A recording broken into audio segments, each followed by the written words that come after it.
কিভাবে আপনি বিকাশের মাধ্যমে আপনার বিদ্যুৎ বিল পরিশোধ করবেন সেটা আজকে দেখাবো। এর জন্য আপনি চলে যাবেন প্রথমে আপনার বিকাশে যাওয়ার পরে এখানে দেখতে পাবেন পে বিল।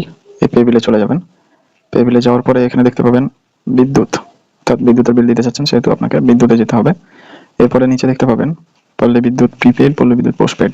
তো আপনার এটা পল্লী বিদ্যুৎ আমার পোস্টপেড, তো আমি পোস্টপেডে চলে যাচ্ছি।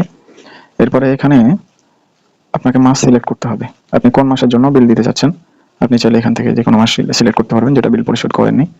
তো আমি মে মাসেরটাই সিলেক্ট করছি এবং এখানে আপনার SMS নম্বরটা দিয়ে দিতে হবে। এটা বিলের কাগজে আপনি দেখতে পাবেন আপনার মিটারের SMS নম্বর।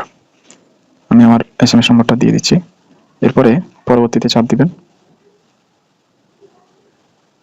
একটু অপেক্ষা করলেই এখানে দেখতে পাবেন। তো আমি যেহেতু এই মাসে বিদ্যুৎ বিল পরিশোধ করে দিয়েছি, সো এখানে স্ট্যাটাস পেইড আছে। আপনার যদি বিল দেওয়া না থাকে তাহলে সেটা আনপেইড দেখাবে। তখন আপনি এই নিচে পরবর্তীতে গিয়ে তখন আপনার বিকাশ পিন নাম্বার দিয়ে ওকে করলেই, কনফার্ম করলেই আপনার বিদ্যুৎ বিল পরিশোধ হয়ে যাবে।